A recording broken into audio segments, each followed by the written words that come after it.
ನಮಸ್ಕಾರ, ಕಾರ್ಯಕ್ರಮಕ್ಕೆ ಸ್ವಾಗತ. ಎಸ್, ಈಗ ಕ್ಷೇತ್ರದಲ್ಲಿ ಅಂದ್ರೆ ಬೆಳಗಾವಿ ಕ್ಷೇತ್ರದಲ್ಲಿ ರಮೇಶ್ ಜಾರಕಿಹೊಳಿ ವರ್ಸಸ್ ಲಕ್ಷ್ಮಿ ಹೆಬ್ಬಾಳ್ಕರ್ ಅನ್ನುವಂತಹ ಒಂದು ವಾತಾವರಣ ಕ್ರಿಯೇಟ್ ಆಗ್ತಾ ಇರೋ ಹಾಗೆ ಕಾಣ್ತಾ ಇದೆ.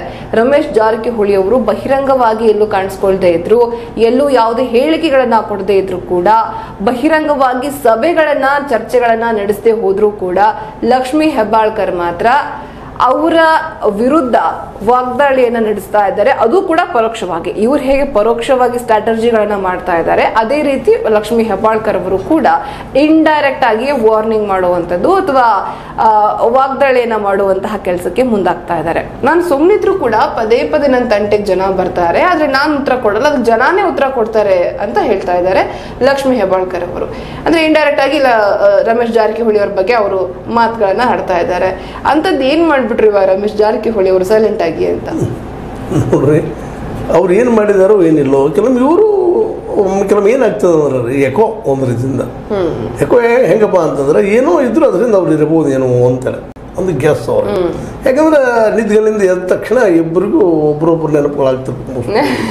ಯಾಕಂದ್ರೆ ಹಂಗಿರ್ತದೆ ವೈರತ್ವ ಅನ್ನೋಂಥದ್ದು ಅಥವಾ ಒಂದು ನಾವು ಗೆಲ್ಲಬೇಕು ಅನ್ನೋಂಥ ಒಳ್ಳೆ ಮನಸ್ಥಿತಿ ಹಂಗೆ ಮಾಡ್ತದೆ. ತಪ್ಪಂತಲ್ಲ ಅವ್ರದ್ದು ಹೆಣ್ಮಗಳದು, ಅವ್ರ ತಲೆಯಲ್ಲಿ ಅದ ಇಲ್ಲಪ್ಪ ನಾನು ಸೋತ್ರ ಇವರು ಇಂಥವ್ರ ಕಾರಣ ಅನ್ನುವಂಥದ್ದು. ಅದು ನಾವು ರಮೇಶ್ ಅಂತ ಅನ್ಲಿಕ್ಕೆ ಹೋಗೋದಿಲ್ಲ, ಮತ್ತೆ ಯಾರು ಅನ್ಲಿಕ್ಕೆ ಹೋಗೋದಿಲ್ಲ, ನಾವು ಅನ್ನೋ ಅವಶ್ಯಕತೆ ಇಲ್ಲ. ಅದು ಹಂಗೆ ತಿಳ್ಕೊಂಡ್ಬಿಡ್ತಾರೆ ಜನ. ಈಗ ಯಾವುದೋ ಕಾರಣಕ್ಕೆ ಏನೋ ಮಾತಾಡೋದು ಅದು ಅಲ್ಲೇ ಇದಪ್ಪ ಅನ್ನುವಂಥ ಮಾತಾಡ ಆಗೋ ಗಂಟೆಗೆಲ್ಲ ಶನೀಶ್ವರನೇ ಕಾರಣ ಮಾತಾಡ್ತಾರ. ಮತ್ತು ರಾಜಕೀಯದಲ್ಲಿ ಮಾಡೋದಿಲ್ಲ ಅಂತ ಅನ್ಲಿಕ್ಕೆ ಆಗೋದಿಲ್ಲ. ಯಾಕಪ್ಪ ಅಂದ್ರೆ ರಾಜಕೀಯ ಅದು. ಮತ್ತು ಈಗ ರಮೇಶ್ ಇತ್ತೀಚೆಗೆ ಮೊದಲಿನಂಗೆ ಏನಾದ್ರು ಹುಂಬತನಂತ ಉತ್ತರ ಕೊಡ್ಲಿಕ್ಕೆ ಹೋಗೋದಿಲ್ಲ, ಬುದ್ಧಿವಂತರಾಗಿದ್ದಾರೆ. ಏನಾದ್ರು ಹೇಳಿದ್ರೆ ಇವ್ರು ಪೇಪರ್ದವ್ರು ಏನೋ ಮಾಡಿ ಕೆಡಿಸಿಬಿಡ್ತಾರೆ ನನ್ನ ಹೆಸರು ಅನ್ನುವಂಥದ್ದು ಅವ್ರ ತೆರೆನೂ ಸ್ವಲ್ಪ ವಿಚಾರ ಬರ್ಲಿಕ್ಕೆ ಇರ್ತದೆ. ಮತ್ತು ಅವರು ವೆಲ್ ವಿಷರ್ಸು ಹೇಳ್ತಾರೆ, ಅವ್ರಿಗೆ ತಿಳಿಸಿ ಹೇಳ್ತಾರೆ, ಬ್ಯಾಟ್ರಿಂಗ್ ಮಾತಾಡಿ ಬ್ಯಾಟ್ರಿಗೆ ಹೇಳ್ರಿ, ಹಾಗೆ ಹೇಳ್ರಿ ಅಂತೇಳಿ.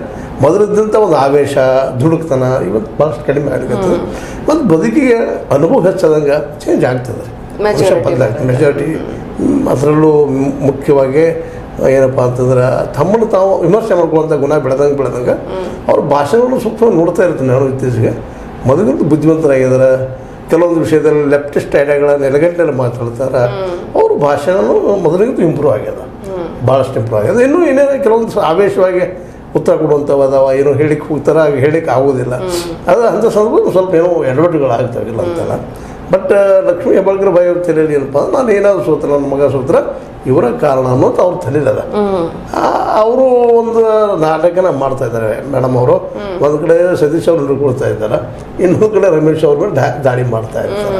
ಅಂದರೆ ಇತ್ತು ಹಾವು ಸಾಯಬಾರ್ದು ಕೋಲು ಮುರಿಬಾರ್ದು ಇಂಥ ಪ್ರಾಕ್ಟೀಸ್ ಮಾಡ್ತಾ ಇದ್ದಾರೆ.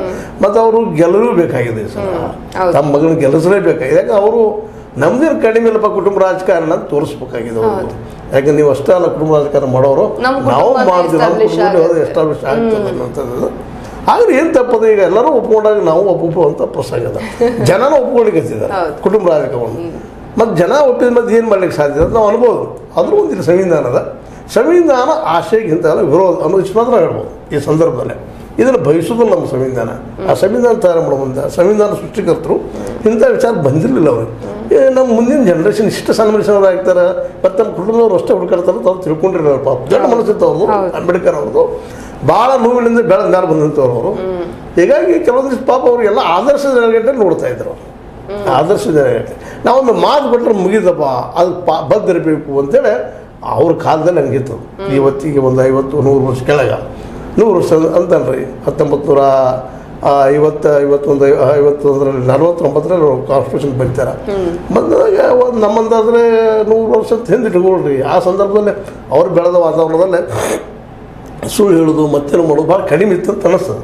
ಹೀಗಾಗಿ ಅವರು ಕೆಲವೊಂದಿಷ್ಟು ಏನೋ ಕಾನೂನುಗಳು ಮಾಡೋ ಮುಂದೆ ಅಷ್ಟು ಸ್ಟ್ರಿಕ್ಟಾಗಿ ಮಾಡಲಿಲ್ಲ. ಸಂವಿಧಾನಕ್ಕೆ ಬದ್ದಿರಬೇಕಪ್ಪ, ಸಂವಿಧಾನ ಆಶೆ ಅಂದ್ರೆ ಆದರ್ಶ, ಅದರಲ್ಲಿ ಮುಖ್ಯವಾಗಿ ಲೋಕ ಕಲ್ಯಾಣ, ಜನಸಾಮಾನ್ಯರಿಗೆ ಹೆಲ್ಪ್ ಆಗುವಂತಂತೇಳಿ ಮಾಡಿದರು. ಅವ್ರಿಗೆ ಗೊತ್ತಾಗಲಿಲ್ಲ ಇಲ್ಲಿ ಮುಂದೆ ಭವಿಷ್ಯದಲ್ಲೇ ಬರೀ ಕೋಟ್ಯಾಧೀಶ್ವರನೇ ನಮ್ಮ ಪಾರ್ಲಿಮೆಂಟ್ನ ಹುಡ್ಕೊಳ್ತಾರ ಅಂತ ಪಾಪ ಕನಸಲ್ಲೂ ಗೊತ್ತಿರಲಿಲ್ಲ, ಕನಸು ಬಿದ್ದಿರಲಿಲ್ಲ ಅವ್ರಿಗೆ.